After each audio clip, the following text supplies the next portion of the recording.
Resellers are literally ruining the hobby. They're taking this card game for kids and making it all about greed. All we care about nowadays is the value of cards and sets and boxes and packs.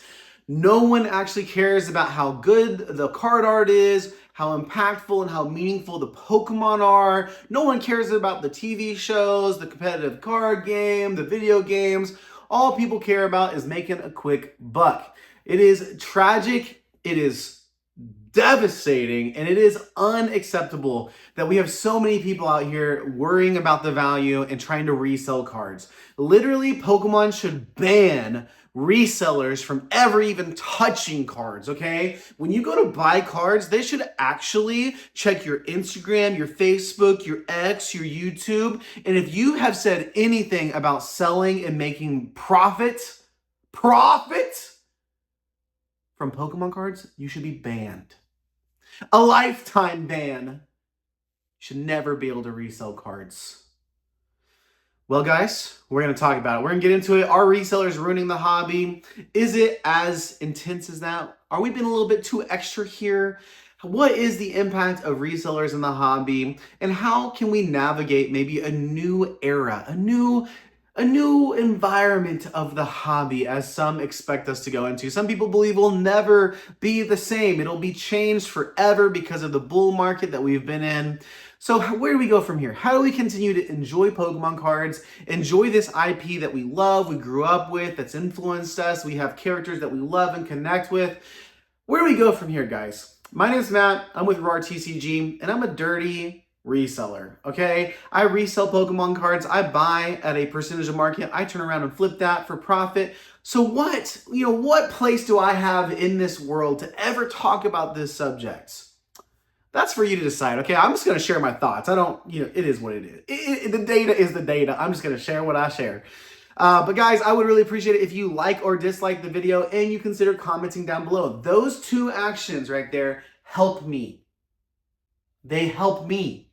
They help promote this video out to the masses for it to be seen by other people. But here's the deal. I really would love for you to let me know your thoughts. Even if you highly disagree with my takes and my conversation here, I want to know your thoughts and your opinions and your perspective, and I want to have an actual conversation down in the comment section.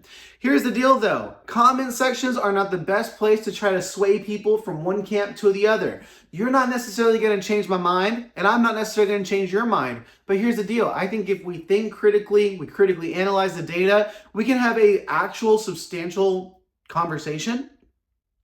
Your opinions, even though I may not agree with them, may influence me. I may learn something from you. You may pick up a couple of things from me. It's a beautiful thing out there, man. We can work together. We can make the hobby better. We can do things for the good of the hobby. Kind of. Okay, it's just a comment section on a YouTube video. We're not really going to do that much.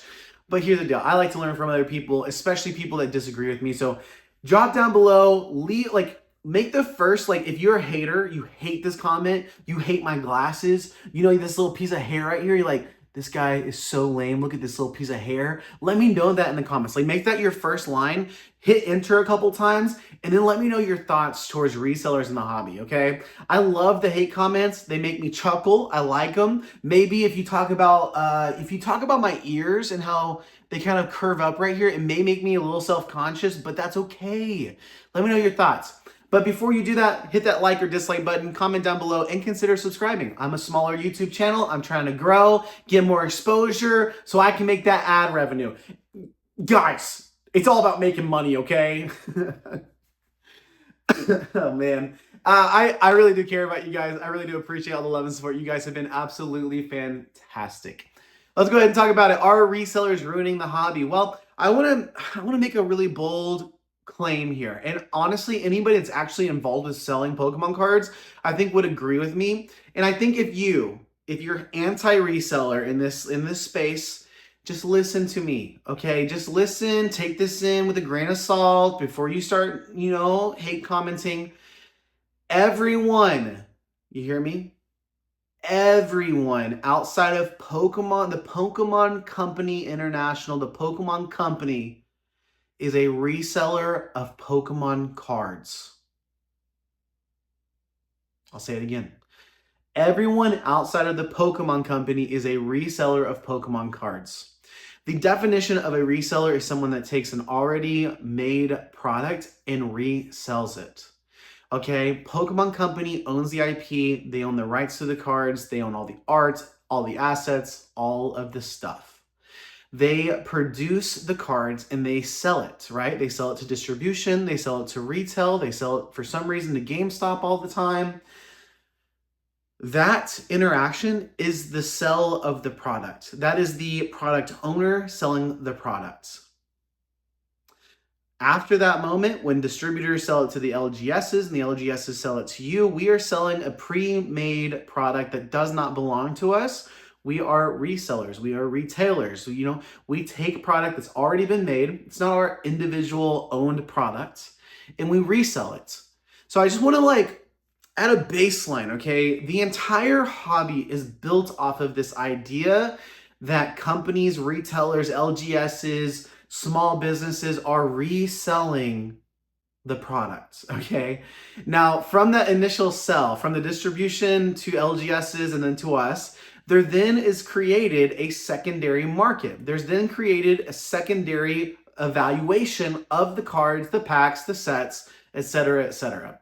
From there, an entire market is made. It's beautiful. This whole thing is just an ecosystem of beauty and majesty and cardboard. Okay, it's beautiful. It's fantastic. From there, the secondary value is set on things, and that secondary value is determined by the buyer and the seller. And in every situation where a buyer and a seller is involved in the secondary market, that determines a market price, and then that determines the value of set card, set, products, ETB, booster box, etc., etc. I just want to kind of lay this baseline as we dive in deeper to this conversation, because I think a lot of times when we talk about resellers in the hobby and how they're ruining it, this isn't talked about. This needs to be talked about so much more, but it won't be, and that's okay, because everyone online is just sharing their opinions, their perspectives, their guesses, and their predictions towards the market. That's why I love YouTube. I love this space, because we can all just share our perspectives, and you watching this, the viewers, you guys can either align with my thoughts and perceptions towards the hobby, or you guys can say man, that guy's got it wrong, and that's beautiful. I love that. I love the fact that we have this openness where we can disagree or agree. It doesn't all have to be siloed into us thinking the exact same or us believing the exact same thing. That's not how it works. Because at the end of the day, Pokemon Company makes all the decisions, and all we are left doing, whether you're a reseller, you're a scalper, you are a collector, you're an investor, all of us are just speculating. Even the people with the distributors. Even people with distribution, yes, they get some insider information on when they're getting product and when this product's maybe gonna hit with the reprint and all of this, but no one truly knows what's going on at the Pokemon Company and what their print schedule and everything is like. The people that do know that are probably under strict NDA and agreements where if they leak that, there would be some serious repercussions, okay? So that's crazy. So let's go ahead and dive in. Are resellers destroying the hobby? I think there's a kind of a dual conversation here. I want to touch base on both, okay? There's the conversation of is the larger focus, because we can't deny it. There's a lot more people in this space talking about investing in value of cards. There's a lot more people in this space thinking of starting their own businesses, making money selling cards. That is larger now than ever. It's larger now than ever. I repeated it, right? That's important to notice and acknowledge. So there's that talk about greed. But then there's also the other side of things, okay? The other side is what about playing the game? What about collecting cards? How does that ecosystem work after a set's released? Think about, for an example, someone that's trying to collect SV base, someone that's trying to collect Silver Tempest, a couple sets there for you to think about. Where are those people going to find packs and singles and products to buy, to collect, and to make their binder? Where does that happen? After a set has run its course, run through its print time and its print window, where are people going to relive that dream of collecting a full set of something like Silver Tempest? The only way that's possible is by a thriving and healthy secondary market. So I just want to pause right there, okay? I want to pause right there and just kind of mention that like the secondary market is not necessarily a bad thing. Now, we can be uncomfortable and upset at the secondary market prices, the evaluation, the market price. That is totally legit. We can be upset by the limited amount of supply and how that may be artificially or inorganically increasing the prices. That's all legitimate, okay? That's all totally legitimate. But at the end of the day, collectible markets, the secondary market, and what makes them collectible and valuable is important. And the truth is that that ecosystem of the secondary market takes a lot of different layers and a lot of different people to make it happen, to make it as thriving and as beautiful as it is. So here's what I mean. For a thriving secondary market to exist, we need people at every single level. The only like this is what I mean. We need like it's like we're on a baseball team. So like if I'm playing outfield, if I'm playing left field, like my job and my responsibilities are different than yours if you're the pitcher or you're the catcher or you're first base, okay? We all have individual responsibilities we need to take ownership of and we need to perform in our spots, right? Like that is extremely, extremely important that all of us take individual ownership. There is the me responsibility, there is the you responsibility, and there is the them responsibility. All of that is extremely important.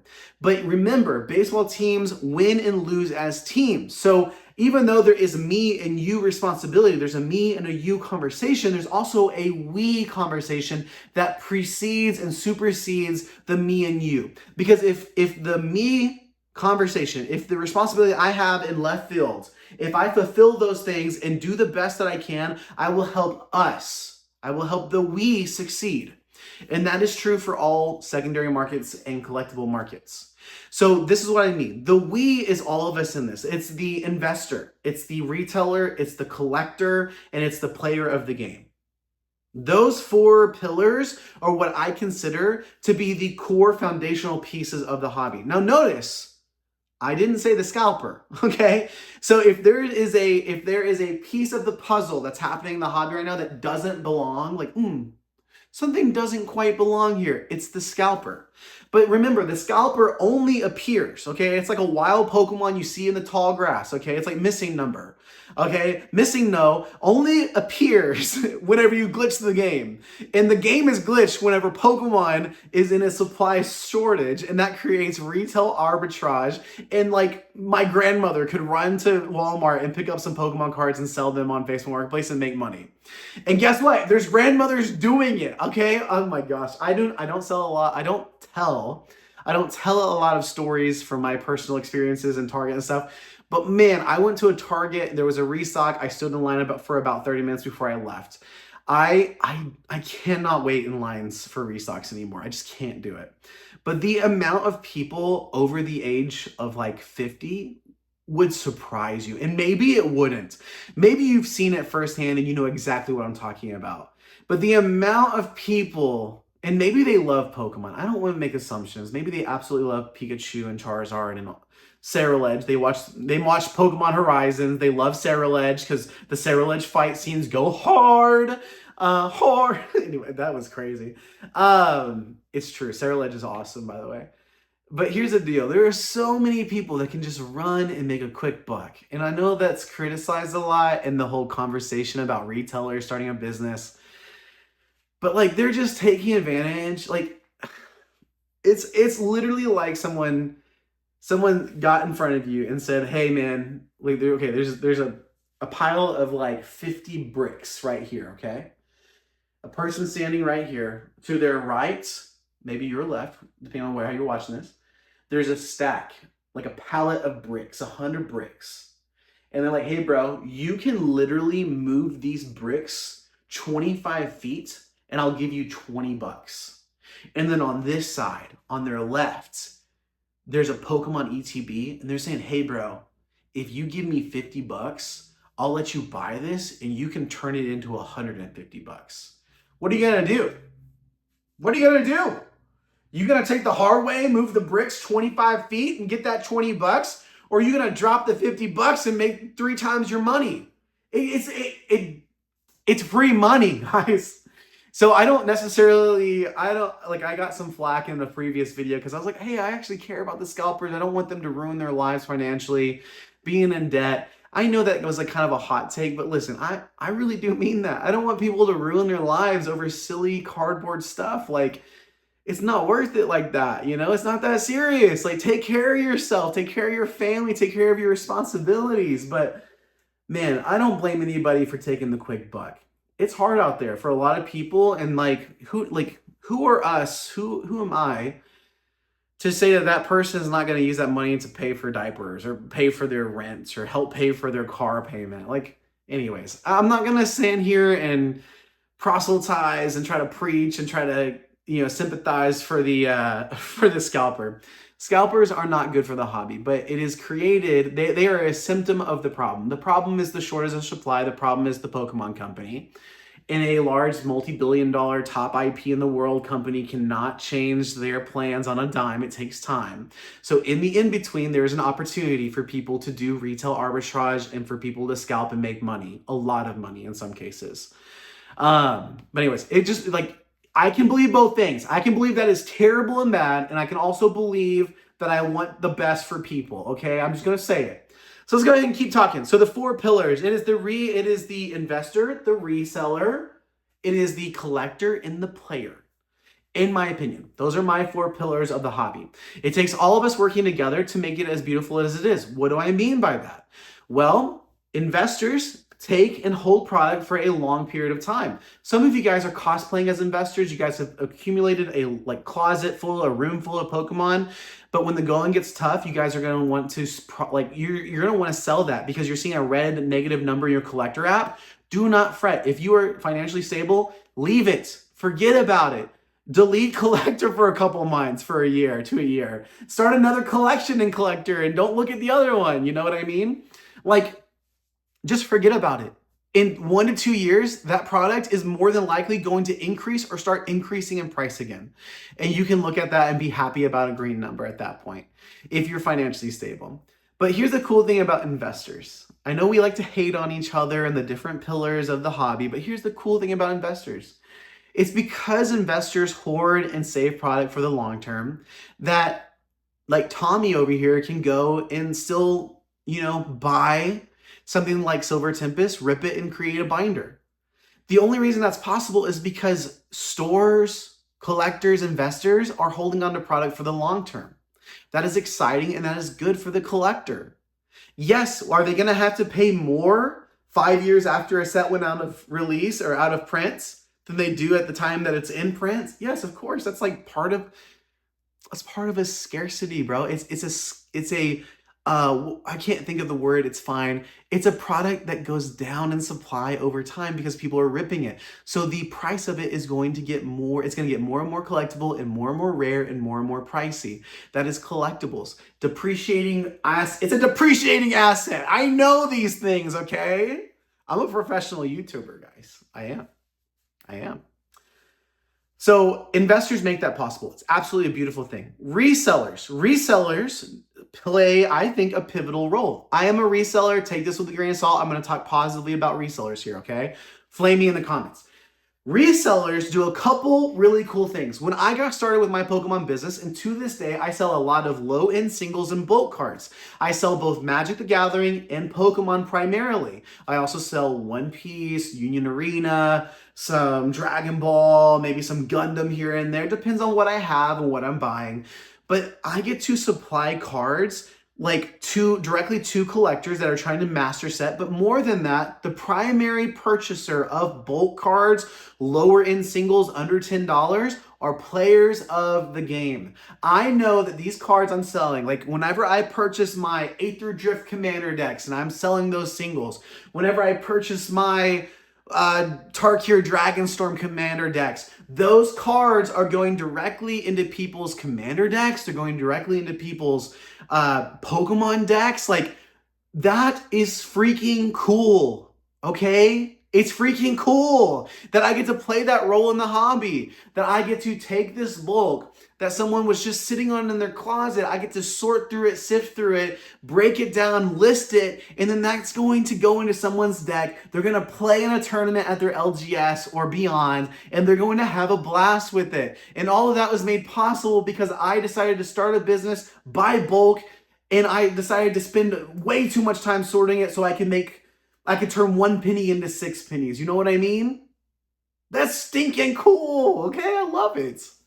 I freaking love it. Another cool thing that resellers get to do is they get to buy collections. They get to, maybe someone's looking to exit the hobby. They're ready to exit it. They said, hey, I've had these cards for 20, 30 years. I'm ready to exit.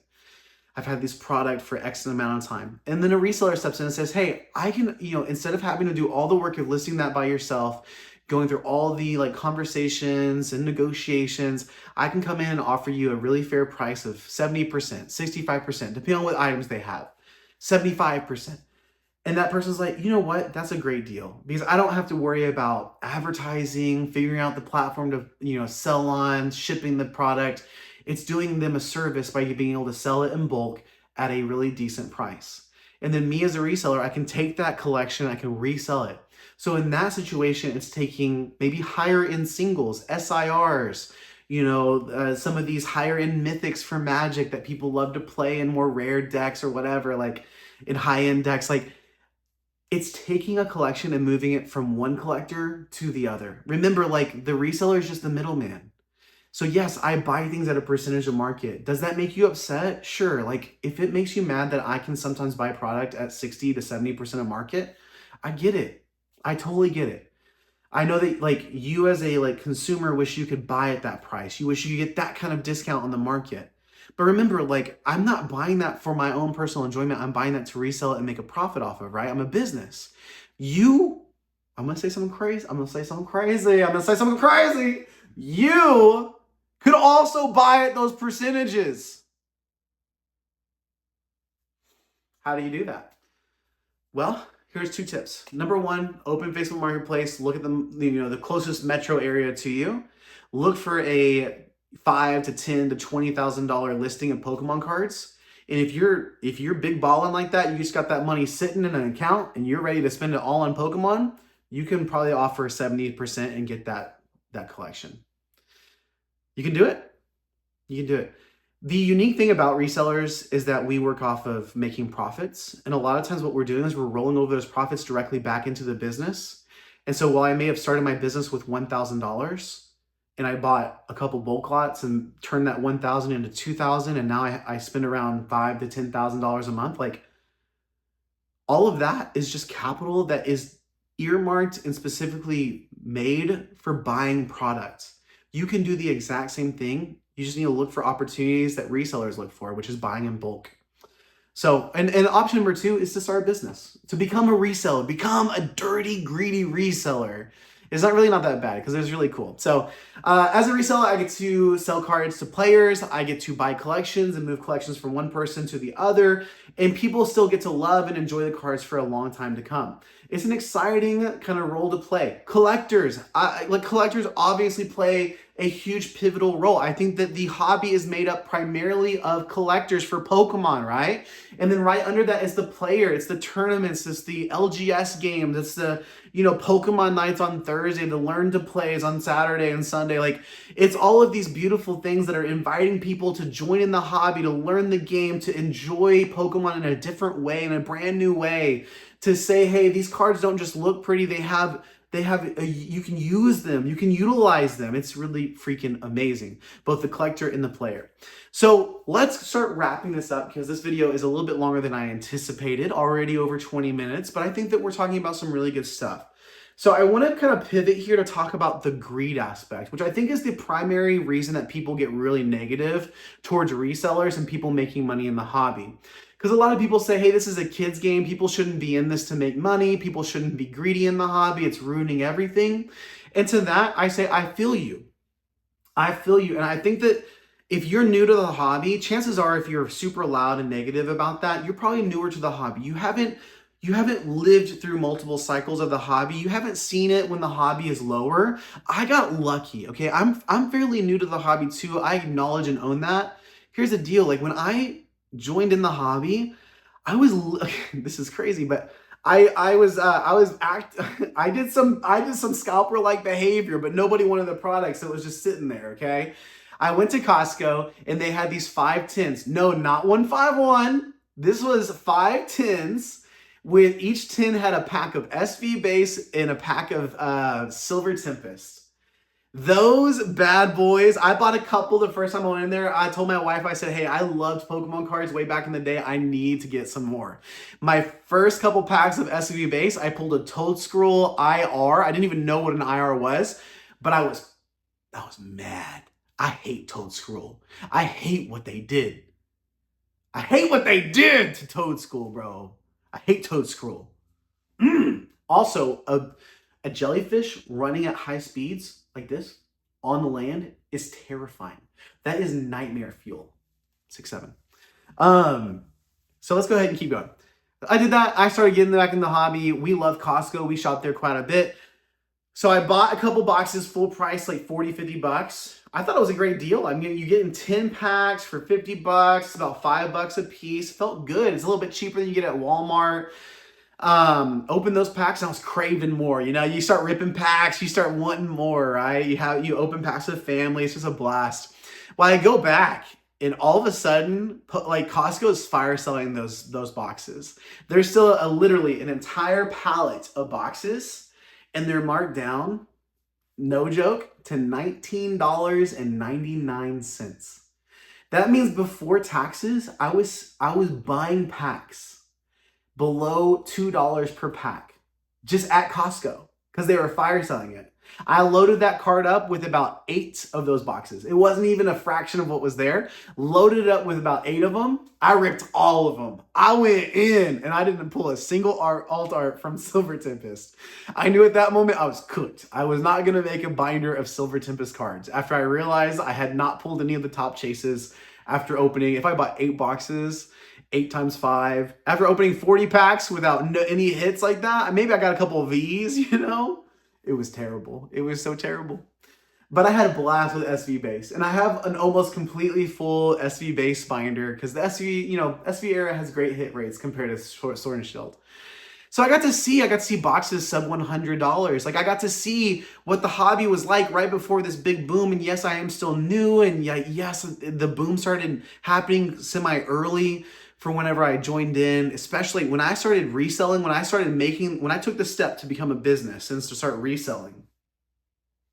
It was right at Surging Sparks. And that's right when the market went crazy. And this whole time, I've just been kind of Pikachu shocked face, like just crazy. Just trying to learn and take in as much as possible because I started realizing, hey, like all these really educated people are saying it's cyclical. So I think that the greed that we're seeing right now and all the crazy stuff that's happening, some of that is just due to the hobby and where we're at with the current cycle. Yes, things have corrected and kind of softened, and yes, prices are coming down a little bit, but still, man, it is hard out there for people. It is expensive to buy Pokemon packs, but it's cyclical. So, like, if you're okay missing out on some sets, if you're okay not picking up Destined Rivals and not opening maybe Mega Dream when it comes out, there will be a time when Pokemon's cheaper, but there's no guarantee that you're going to go back and be able to open all these sets that you see right now. Because by the time that it slows down, these sets may not be available at the current prices. Maybe right now the price is the cheapest it will be. No one really knows. I definitely anticipate prices to go down. I anticipate that Pokemon will address what's going on, but there's no guarantee of that. But here's what I really want to end with. The idea of making money in the hobby has always been there. I remember in the 90s. I'm a 90s kid. I remember when Pokemon was first released. I remember talking to one of my friends. I think his name was Caleb. His dad would buy them so many packs. They had an entire binder of base set first edition. I remember looking at that in so much awe. And even at that time, his dad, amazing man. I always loved going over to their house. They played all the games, right? They had like Final Fantasy, the PlayStation, PC games. It was so much fun. They had Pokemon cards, stuff that I didn't have in my life necessarily to that extent. And I remember looking at the Charizard. I remember looking at all these cards that like I couldn't get because I couldn't open Pokemon packs like that. And I remember his dad looking at that and talking to us about the cards and talking about how important it was to take care of the cards. This was in the 90s, guys. He was talking about, hey, these things could be and probably will be worth money in the future. Like that guy at that time, because of his experience with other collectible areas and markets and what he's done, his experience at that time, he knew to pass that on to his kids. That's still happening today. I understand that you may be frustrated, but listen, Pokemon is still for the kids. They can still enjoy it. Are things harder right now? Absolutely. Will things get better? I hope they do. I hope they do. But listen, greed is definitely a thing we should talk about, acknowledge, and maybe be frustrated about. It's totally fine. It's totally legitimate. But at the end of the day, collectibles, if collectibles are not collectible, that's crazy. If collectibles are not collectible, if they do not have value, then they are worthless and people do not value them.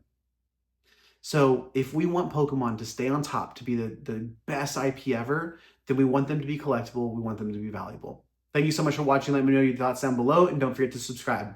Peace.